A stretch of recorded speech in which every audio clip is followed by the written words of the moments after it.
right, you ready for week 2? Week 2 in fantasy football. KFFL. And first, before we get into matchups, let's go over our surprises. Surprises of the week as a Pittsburgh fan. My name is Frank.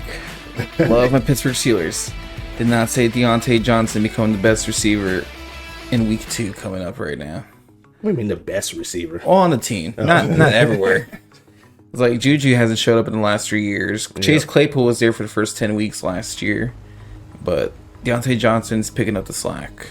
Yeah, I had Deontay Johnson on my team last year, and I thought actually he did. Claypool had like a couple of bigger games, but throughout the season, Deontay Johnson is steady, progressive, and he gets a lot of targets. What Deontay Johnson's problem is? All those drops. He got a lot of drops. He got slippery fingers. But he gets so many targets that it makes up for it. Like even this game, he had about 12 or 13 targets, and he had 9 catches. Yeah, with over 100 yards. Yeah, I mean, he's still killing it, but if he starts catching more, improving that drop rate, then he's going to be top tier wide receiver. And I got him late in the draft. Next year, could be W2, W1. Everyone keep an eye. So that's your surprise is how good Deontay Johnson's playing? Deontay Johnson has been steady, growing steady since last year, like you said. And as a Pittsburgh fan, I don't give him enough credit with all the pieces we have, and he should be getting it. Yeah, see, I guess maybe I was giving more credit than you because I've been a Deontay Johnson fan since rookie year, since he's got in. That was the year he didn't have Big Ben, right? Where he got hurt with Tommy John. Yeah, Tommy Johns. Yep. Cool. And so I guess my surprise is that Titans. Who were the Titans playing? The Seahawks. Seahawks. It's overtime. Yeah, but this was during the game that AJ Brown catch, the toe to heel rule. That thing is ridiculous. I wish that we could pull up the replay, but we can get a picture hopefully up there. Let's screenshot what it looks like. I just can't believe that's a rule. So and it's just disappointing. You're supposed to be able to toe tap it in and drag it, and I guess they changed that where you have to plant the whole foot in. Well, no, you can still drag it. You can still toe tap and drag it. And the only thing is if your toe goes down and then your heel also goes down, then now it's like the whole foot. Even though your toe went down inbounds, if your heel goes down out of bounds and everything's down, then now it counts your whole foot, and so now you're out of bounds. That's what they're saying. My thing is, the toe's enough, the whole body's enough. You see them stick the football over the line without any fingers, that's a touchdown. Yeah, no kidding. No physical body, nothing. That football just hovered over there with nobody holding it. That's a touchdown right there. Yeah, and I mean, the referees, man, they're making a lot of bad calls lately, too. I hate complaining about the referees, but that's some bad calls going on. A lot of missed calls. All right, so let's get into matches of week 2. First match is the Meanies versus me, the Playmakers. 142.6 for the Meanies, 142.5 for the Playmakers. That's some bullshit. A lot of good stuff happening. A lot of running action happening on the Big Green Meanies coming from Lamar Jackson, Aaron Jones, who had stellar games on the rushing. Especially Aaron Jones, 3 touchdowns. Yeah, but it wasn't really his rushing game that got him. Oh, that's passing. Yeah, passing, my bad. It was a receipt. He caught 3 touchdown passes. Just imagine me watching this game. You know, I'm watching the game, hoping that Aaron Rodgers just plays well, and I didn't pick a bust player. And first touchdown pass, Aaron Jones. I'm like, okay, that's cool. Aaron Jones got 1, but now he's going to start spreading around. And just kept on throwing it to Aaron Jones. Even to the end. I watched it all the way to the end when I knew Aaron Rodgers had no chance of passing the ball. But I was just praying for some reason he would just like do a little screen pass to somebody or something. Because I just knew I just needed a little bit of points. Didn't get it. Stop him. Just stop him. Oh, looks better than last week. Aaron Rodgers definitely looks better than last week. Yep.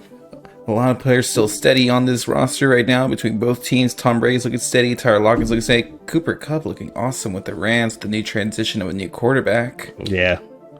I mean, he is looking pretty good, but I mean, both of us, his defense didn't play well. My kicker sucked. He had his tight end with a low-scoring game. I had a running back with a low-scoring game. It was disappointing. Meanies 1-1, Playmakers 0-2. Let's go to the second game.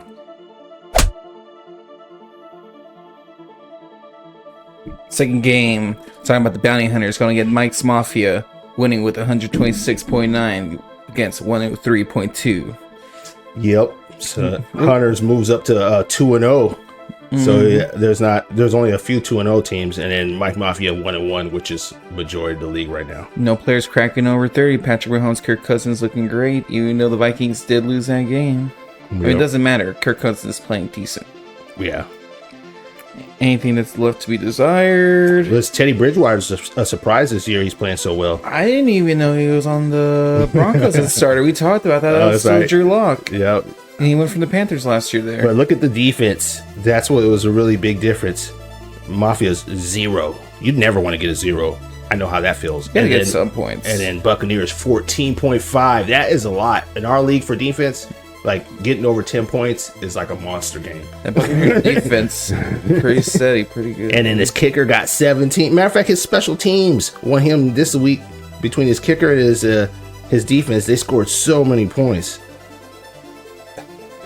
Only the quarterback scored more than this kicker. Jesus. Jesus. Those are good. Well, that's just good picks. Good picks. And the Buccaneers defense. I mean, you can't go wrong with them. Their defense is pretty good. You really can't. Yeah. All right. Anything else you stand out on this matchup? Low this point, Pittsburgh's defense. Nick Chubb. Nick's doing Nick Chubb things. Nick, yeah, nothing different. Everything looks about right. I'm just trying to look at the bench if there's anything we're missing out there. George Kittle's probably a big disappointment for Mafia. Like, he's supposed to be a top 2 tight end. I don't think he's broken like the top 20 in tight ends yet. He's not having such a great. He hasn't had a year since the Super Bowl year like that. Well, no, last year he was good. Last year he was number 2, I believe. But yeah, this year so far he's not doing so hot. No. Anybody else there? Jarek? That's quarterback. Never mind. Nothing left to be desired on your team on the bench. Just keep an eye on next week. All right, so let's go to the third game, which is Army versus Sacred. Army goes down 83.3 to Sacred's 132.2. Both of them are 1-1. Best player putting up over 40 points for fantasy and coming back from last week's game, Derrick Henry. Yep. King Henry is back, y'all. Derrick Henry looked like the old Derrick Henry beast out there. I don't know if you watched any of the highlights of that, of him running and stuff, and some of his runs. 2 to 3 dudes at a time. It's like a brick wall marching down the freaking field. Arming people and stuff. Like, yeah, he looked like a beast, man. It's nice seeing Derrick Henry playing. If there's anything that I like to see that's underperforming, I mean, really, they kind of both had mediocre games, but Sacred had a pretty decent game with his receivers. All his receivers came through. When you get like 10 points or more on all 3 receivers, that's definitely a big plus. Miss on the defense though. Yeah, that was it. Both defenses. His defense was okay. Cardinals' defense scored negative. Yeah, that's when you. That's the worst. I don't even know how that. You got to get some points on the board from either team. Drop that defense, look for something else. That offense is saving that team more than anything. None of Army's players showed up. I think Landry got hurt. You know, everybody on his team didn't show up, and he going down to 83 points. That's always a big blow. Jimmy Garoppolo doing better than expected. Part of a 2-0 team right now. Yeah, he's still, as long as he ain't making mistakes, I'm still happy. 49ers pulled it out this week against the old Eagles. They on like the sports talks, they were giving them no chance. That's some bullcrap. Seahawks are looking decent between Russell Wilson and Chris Carson. There's a lot of good chemistry. DK Metcalf underperforming. He's supposed to be. Is he their W1 on the Seahawks? Or so it might be Tyler Lockett. You know, Tyler Lockett is killing it. Yeah, he had over 100 yards for 2 games in a row. No, but I always thought as Metcalf is the number 1, but Lockett is destroying it right now. There's a lot of good pieces there. One thing we're looking at that's left on the bench for like points missed. Oh yeah, Tony Pollard. Yeah, I mean he already got enough points, but to have Tony Pollard on the bench, he might have a diamond in the rough right there. That's a running back worth keeping because he's gonna. I hate to say it like this. I'm always going to consider, and I hate saying this, I don't know why, Zeke's in the top 5 every year for running backs, and I know he almost averages 100 yards Because you know why? Because it's his receiving capabilities. And before, when he first came to the league, he was rushing and he was getting receiving yards. But now, I don't know what's wrong with him now. I'm putting him top 10, not top 5. I don't even think he's top 10 anymore, to be honest with you. Him and Saquon Barkley, unless they come clutch later in the season. Yeah, at least Saquon Barkley has a excuse because he's coming off a major injury. Last year, he went out in week 2. Yeah, what's Ezekiel's problem? He's lazy. He's too much. Yeah, that's me being mean. I said he's lazy. As somebody who's drafted Zeke before, he's not coming through. He's not going to come through. Yeah, put Tony Pollard in next week. Try it. Yeah, but he don't have Tony. The guy who has Zeke don't have Tony Pollard. Oh yeah, I'm about to say you're a Cowboys fan. Yeah. All right, let's go to the next matchup. Man, we're looking at this week. I always just say their team names. I'm just going with looking at Moose and Swine Riders, both scoring under 100 points on fantasy. Moose winning with 90.4, and Swine Riders losing with 80.8. Let's look at both teams. Nobody in fantasy scoring over 20. Not even our quarterbacks. Man, we're just barely scraping by to fight each other. Yeah. So there was some big duds on this matchup here, especially on Swine Rider's side. The Cowboys let him down. I feel like the biggest overprojection we have here is James Winston projected at 16.2, but I guess because of last week's monster game. But it's not. But James Winston had maybe one of the worst interceptions in NFL history. Nobody in that zip code to even pick it up. He just looks so bad, so sloppy. Yeah, but just look at it. Elliott got 15.7. So you see, he's not useless. You know what I'm saying? Zeke is he's not a bottom of the line. Like, and compared to Kamara, I didn't think it was possible for Kamara to only finish a game with 3 points. Yeah, Kamara's always been known on pushing at least 14, 15 average. Like, I didn't watch the Saints games or any highlights, but I don't know what happened. And the only thing I've never seen is the Winston crappy interception. Shut down. We did not know this was going to happen. I don't even know why Kamara's not even able to pick it up and save the day. I feel Let's get points for your fantasy. It's got to be the Saints. Their offense, whatever they're doing, they're just not giving him the ball. That's the only thing I can think of is they're just not giving him the ball. Here's a tight end that's looking good. Travis Kelce's back.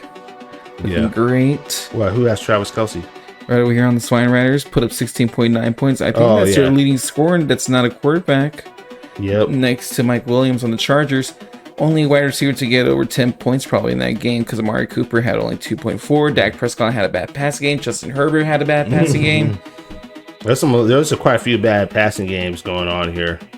A lot of weird quarterbacks just throughout the whole league in week 2. Through 5 starting quarterbacks in their first few years, there's 11 interceptions shared between them. Yeah. Let's keep an eye on those passing games. Desired points on the bench that we missed. Let's see on either team. He missed some points. You know what I'm saying? Any of those running backs. Oh, Singletary to the Buffalo Bills had a monster game against the Miami Dolphins. But you can't blame Tua Tagovailoa. Singletary and Zach Moss had pretty decent games, which is surprising. Zach Moss, I mean, he barely gets in the game, but he got 2 monster runs. I think one was a goal line touchdown, but the other one was like a monster run. One question I like to ask. Why is Derek Carr on the bench when he has James Winston and Baker Mayfield starting? You know why? Because James Winston had that good game in the first game. Now, Baker Mayfield, he's considered a topper tier, probably more higher than Carr. Even though Carr had a better game, Mayfield is probably considered higher because he can run. You know, he's supposed to have better weapons and stuff. But maybe not this year because Carr is killing it. He's throwing everything to, what was that tight end? Wilder? Who's that Wilder? Waller? Darren Waller, I think his name is. And Derek Wilder. That dude is getting targets after targets. Like he's coming through. Derek Carr is looking like Derek Carr 5 years ago before the ACL injury. He's making the pass down the field. He looks like a AAA quarterback right now. I don't know why I thought Derek Carr might have got hurt. Recently? But maybe he didn't know. Nah, that was like 5 years ago. And he gave the AFC division to Alex Smith back when he was leading. I'm not a big Derek Carr fan. I mean, he had a good couple of games that he got proven to me because he is also the type of quarterback that'll throw up like a 5-point game as well. I'd like to see what happens with him. He'd definitely pull a James Winston. You know, he has that capability. All right, I think that's. Oh, one other piece. We were talking about running backs being good this week. Running back on the bench, Darrell Henderson, 14.2. Yeah, who did he? Well, his running backs he started. Technically, these guys should have been better, but they both had crappy games. Calvin Kamara, you can't believe that. And then Edwards-Helaire, that guy, he's kind of been a bust all season. These first 2 games, he hasn't really been playing well. Who did the Chiefs go? Oh, Jackson. Lamar Jackson, that's who they went up against. Yeah, the Ravens. They just went up just against Lamar Jackson. Oh, yeah, they got receivers. And then they got the one dude running. No, wait, that's the quarterback. It's just Lamar Jackson and the Ravens against the Chiefs. Lamar Jackson, 3 dudes running. Lamar Jackson. Man. Oh, look at that flip. Put that up. I'm so glad that just played in the background right there. He knows we're talking about him. All right, so let's go to the last matchup of the week, which is the Pigeons versus the Bunnies. Pigeons win 138.6 to 116.3. Who stands out to this for you? I know who stands out. Now, we know what's pointing out. The Buffalo Bills defense being the top scorer with 16 points. Now, let me say this. That's a good defense to have because you want points no matter what. You want at least 2 points for your defense, but also, if your leading scorer is your defense, outscoring 3 different teams, making less than 100 points on fantasy, keep that defense. Yeah. They'll save you later. Yeah, I mean, she got over 100 points, but yeah, her defense had the highest individual. That's her quarterbacks. I mean, she might be screwed. That might be an average day for those quarterbacks every week. You know what I'm saying? I'm going to say this right now. Ben Roethlisberger's offense isn't there. I really wish it was going to be there this year. Mm-hmm. But that defense is going to be the bigger story on that team. Yeah. The defense is definitely going to. If you could lose him or get a different quarterback, not trying to be mean. No, they're not going to drop him this year. No. Oh, fancy. Oh, yeah. Who does she have as a backup quarterback? Who do we got? Oh, she has Washington, Heineke. He just started. Man, 20 points? Yeah, he had a good game. He did have a good game. But you kind of didn't know what he was going to do. You know, that's his first game. Yeah. He's a backup. Fitzmagic last week out. So you didn't really know exactly how he's going to. But now that she knows, I mean. This might be our diamond in the rough quarterback, too. Yeah. But Pigeons, man. Murray and Hurts again. Last time, I think he had the best 2 quarterback combos. And I think this time this time he don't. I think this time I might have the best 2 quarterback combos. Murray is going to be the quarterback I want to watch all season. The team I'm following this season might be the Postal Pigeons just because of Kyle Murray. Just because he's exciting, man. I'm very excited. He's been very fun to watch last year. Mm-hmm. This year, he's going to be putting up the points. He might outscore Josh Allen projected fantasy, like I said last week. Yep. I like to see where this goes. AJ Brown 1.7. Technically, he should have had more. Got robbed of that touchdown. Toe to heel rule. It's bullcrap. Najee Harris coming in still with rushing and passing yards, 45 average, pretty much. Well, I don't know. He broke 90 yards. Both yards adding up. Got the touchdown. Has 6 stiff arm. Put that up if we can find that picture. Najee Harris coming out, finally putting up those points. Is there anything on the bench that we're upset about? Heineke, we didn't know. Yeah, you just didn't know about Heineke. And then Tannehill also, but Tannehill's nowhere near as. I would never start Tannehill over Hurts or Murray. So their benches. I guess the tight end for Green Bay performed more than we expected. Yeah. Well, who's this tight end? Noah Fant. Oh, I would have started. I would have started Noah Fant. Yeah. He's been like a growing tight end. Him and TJ Hawkinson since the last couple of years. TJ Hawkinson had a nice catch in that game, like in the corner. Yeah, it's like perfect bread basket catch. See, these tight ends are starting to groom again. Because we used to have Travis Kelce and George Kittle as like the top 2 tight ends, but now it's like we're trying to get this new class of tight ends in. Yep, very excited.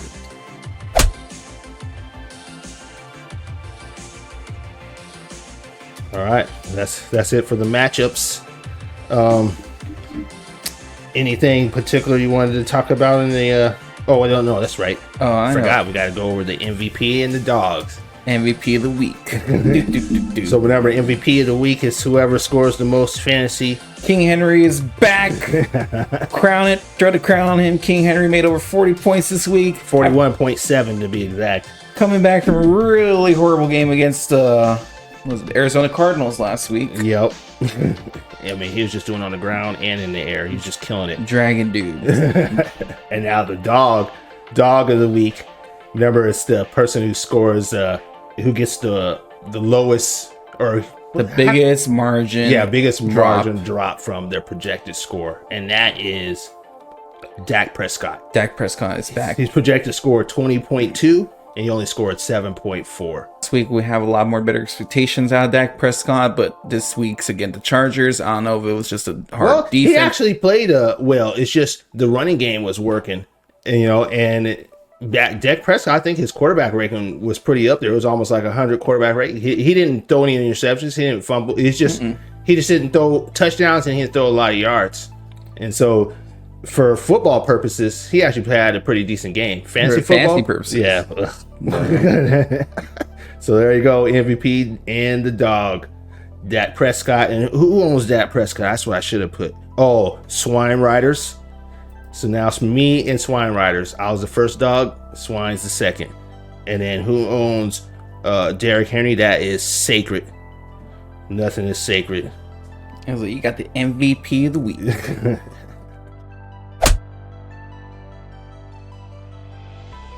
Any some other stuff that was interesting throughout the week? My favorite thing that got hyped up until before Monday night was there's a 16 game parlay bet going on out there. Oh, that's right. This dude had $25 put down for 16 different teams on the money line.